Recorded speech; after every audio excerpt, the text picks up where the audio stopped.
Hey everybody, my name is Kirsten Heckel and I'm the 4-H educator in Tuscarawas County, and I'm presenting on my session for the Ohio 4-H Conference, which was titled Links to Leadership, the Importance of a Good First Impression. Now I've taught this session a few times before. I think I've taught it 3 times, so for the past 3 years at the 4-H Conference. It usually gets really good reviews, so I continue to do it because I think it is a super important topic. And I think we can all learn something from it, whether we are a 4-H member or we are an adult, because we're always meeting new people. Maybe not at the present time, but we are typically meeting new people. And it's super important to remember some of these things I'm going to review because it's easy to forget them. So I think they're just nice, gentle reminders of what we should keep in the back of our minds when we're going to be making that first impression. So that's the point of today and the point of this session. I think it's really important to understand that first impressions happen really quickly, like within the first 10 seconds. And it's not something that we like to talk about sometimes, that we do judge people. Let's be honest. I know I can't see you watching this, but we judge people, right? We judge them based off of their facial expressions and what they're wearing and their body language. And sometimes, actually most of the time, we've judged them before they've even opened their mouths. They don't even have to speak yet. So with every new encounter, you are evaluated and you are also evaluating someone else. So these first impressions can be nearly impossible to change. And it's very difficult to reverse them or undo them. So we've all had those first impressions that maybe could have gone better. We've all had them. It's okay. But we learn from that. We know what to do better the next time. And these first impressions last a surprisingly long time. So are you first impression solid? So that's what we're going to do today. We're going to go over some of these. Some of the statistics that I've seen say that 55% of that first impression is based off of our appearance. 7% is based off of the words we use. So again, it goes back to not always having to talk before someone has already formed that opinion of you. And 38% is based on your tone of voice. So I like to do a couple things when I do this session in person. I bring up a couple of things to our audience participants, like what if you had walked into this session and I was just laying down on the first row of chairs? That doesn't make me look like a great presenter. That doesn't make me look like I am ready to go and that I'm organized and I'm on the ball. It makes me look lazy or like I don't really want to be presenting this. What if I was just kind of slumped over and I got up to the front of the room and I just went, "Hey everyone, today we're going to talk about first impressions." Would you be very impressed with that? I wouldn't. So I want to go through just a few things. And as I talked about, we've got about 10 seconds. So are you first impressed? Ready? 5 ways to make that good first impression. Set an intention. What are you going for? What do you plan to do? What do you want to accomplish? What is your goal? If you are a 4-H teen, are you applying to be a camp counselor, a junior fair board member? Are you applying for a scholarship and you got an interview? Are you applying for your first job? Maybe for our adults, are you applying for a different career path or to become a 4-H advisor? We always have to go into situations like this. So we need to have that intention, have that goal in the back of our mind of what we want to accomplish so that it's not so easy to just go off into another space and another world. Think about your ornaments. Now, this isn't because I want you to think about having Christmas bulbs dangling from your ears or any kind of holiday decorations, but think about what we're wearing on our bodies. I grew up showing livestock, so having stock show bling was always a big thing for me. And many of you have seen those big blingy necklaces. In fact, I brought a few, just as maybe you can't see them super well, but I brought some with me. And maybe those are not the best kind of pieces of jewelry to be wearing, say if I were applying to be a bank teller. So think about the things that you're wearing. Guys, you too. Think about the jewelry that you're wearing, the necklaces, the earrings, the watches, Think about just what you are wearing on your body and think about, does it belong in this place at this time? Be conscious of your body language. If I were sitting here, just all slumped over with my arms crossed, that makes it look like I'm not into this presentation. It could be that really I'm just cold, and so I have my arms crossed. But to someone else, that may seem like I'm appearing standoffish. Avoid bad days. This one's tricky. This one's really tricky. You can't always do that, unfortunately.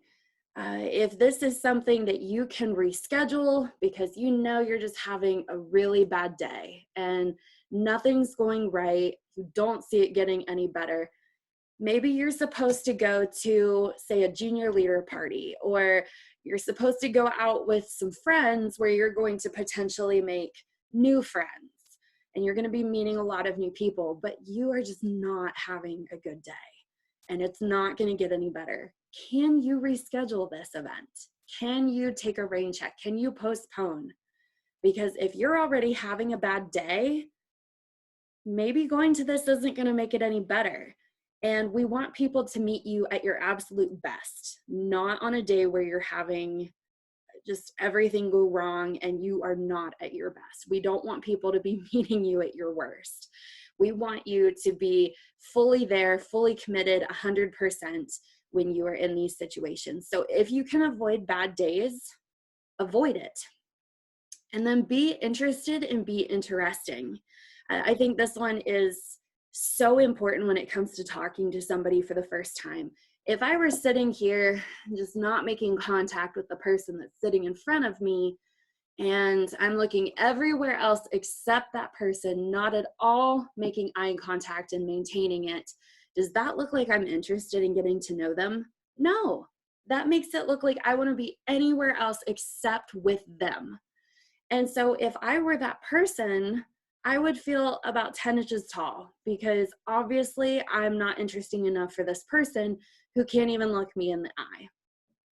And then be interesting.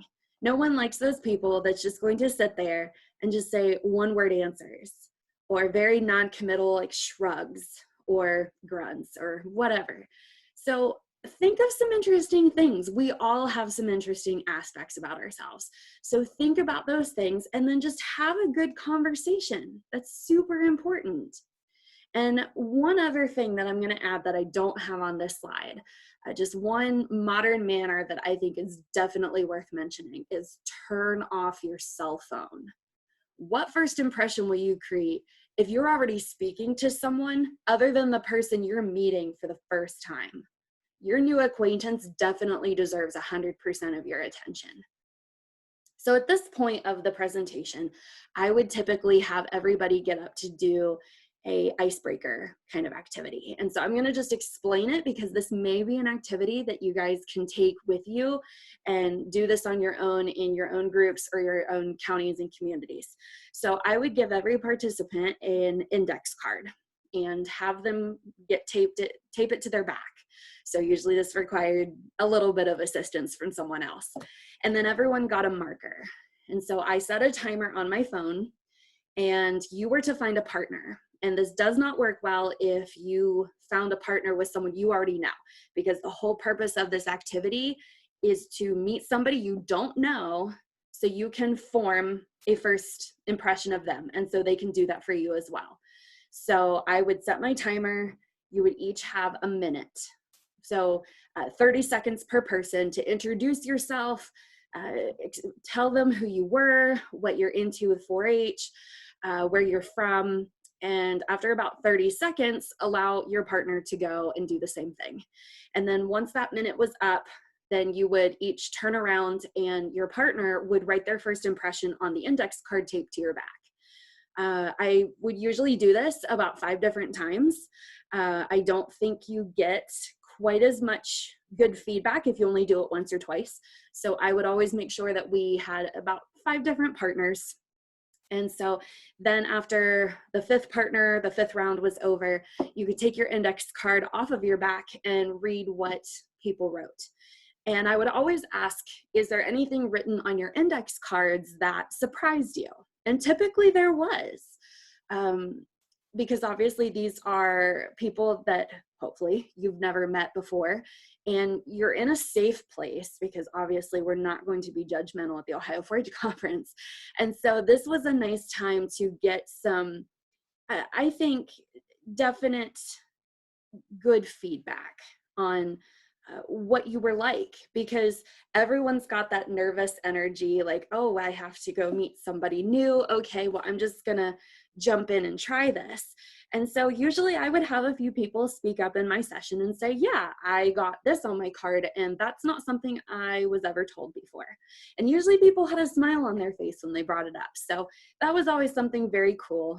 I think it's also important that everything contributes to the way you look on the outside. So it's not helping, if it's not helping you, it's hurting you. So I think it's really important that while you can't control your physical features, you definitely have control over how you're dressed and how you're groomed. So having your hair combed out, not looking like you just rolled out of bed is obvious.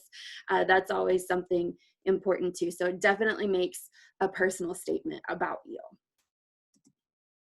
So creating a positive attitude. I think this is the next step. Sometimes when you're really unsure, that's difficult because you don't really know what you should be doing. But I think it's super important to have a positive attitude no matter what you're going into. Because if you go into something with a negative attitude, chances are you're not going to have a great time and it's not going to have a good outcome. So create a positive atmosphere, have a positive attitude, just be positive no matter what you're doing, because especially in 4-H, I think we are given some really amazing opportunities. And I think it's very important to take advantage of all of those and be positive that we are given these chances and opportunities. I threw this quote in here because I think it is, it's so right. Be genuinely interested in everyone you meet, and everyone you meet will be genuinely interested in you. And that goes back to that tip that I brought up earlier, is be interesting, but also be interested. Because if you don't make yourself sound interesting, no one's going to want to get to know you. And if you obviously are not interested in getting to know somebody else, the conversation is not going to go well. The first impression is not going to go well. And the whole situation is just kind of a flop. So how do we set that positive attitude? So I have 7 ways here to create a positive attitude. Be passionate. One thing that I am most definitely passionate about and love talking to people about is 4-H. It's very easy for me to just get into a conversation about 4-H and all that it's done for me, all that it does for the youth, even for our adults, because our adults are hopefully having great experiences in 4-H too. So someone definitely wants to listen to you when you're passionate, because it just comes out in your voice. It comes out on your facial expressions. And so if you are passionate about something, people tend to listen to you because you are genuinely enjoying talking about whatever the subject is. And I find myself like leaning in, actually, when someone is really passionate about whatever the subject is that they're talking about, you kind of get captivated by that. So being passionate is definitely a way to have a positive attitude about things. Don't react, just act. Sometimes there's a lot of us, myself included, that can really work on this. Depending on the situation, it's very easy for me to just emotionally react. And that's not necessarily what we should always be doing. Actions speak louder than words. So just think about that the next time. Believe that each moment is perfect regardless of what happens. So like I said earlier, if you go into something with a negative attitude, or you don't think it's going to go well, like, oh, I don't really want to go to this junior leaders event because I probably won't know anybody and I'm not going to have a good time. If you go into it with that kind of attitude, you're not going to have a good time. It's pretty simple. So think about every moment. Be grateful for every moment, which is actually the next bullet point. Be excited. Go into things just thinking this is going to go well. Go into that scholarship interview and tell yourself, this is going to go well because I know what I'm talking about. I've worked hard and I know that I'm going to do okay. Or better yet, I'm going to do great. Seize every opportunity. This really comes back to 4-H, especially with the opportunities for our 4-H teens. Seize every opportunity. There are so many awesome opportunities in 4-H. See, my passionate self is coming out again. Seize every opportunity that we're given or that you're given, because I think a lot of people don't take advantage of that. And then we regret things. There are still a few things that I didn't take advantage of in 4-H, and I wish that I had. So seize every opportunity that you can. Keep a sense of humor. That's my next bullet point.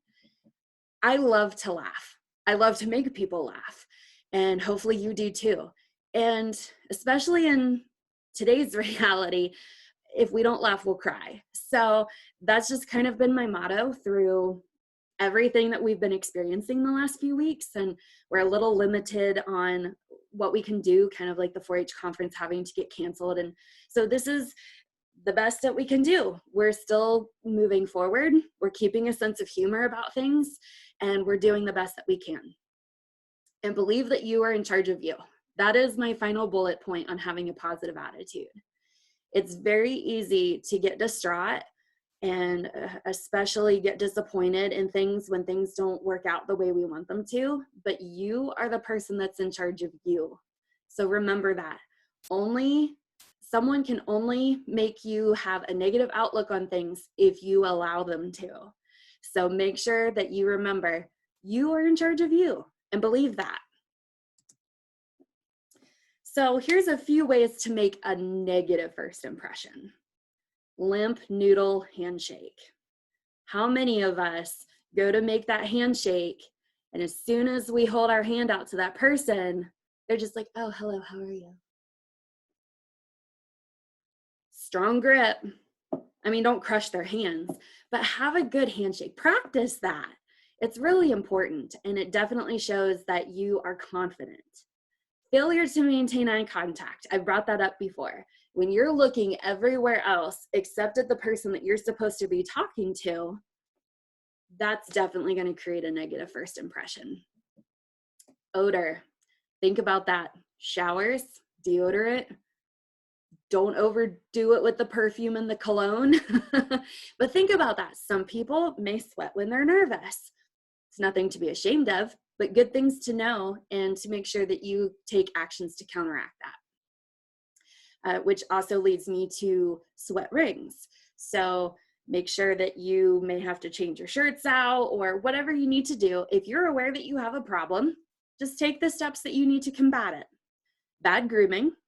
I talked about earlier, having that first impression where it looks like you just rolled out of bed, you haven't combed your hair, you haven't fixed your makeup if you wear any, just basically looking just disheveled and frumpy. And then poor punctuality. Some people believe that if you're not early, you're late.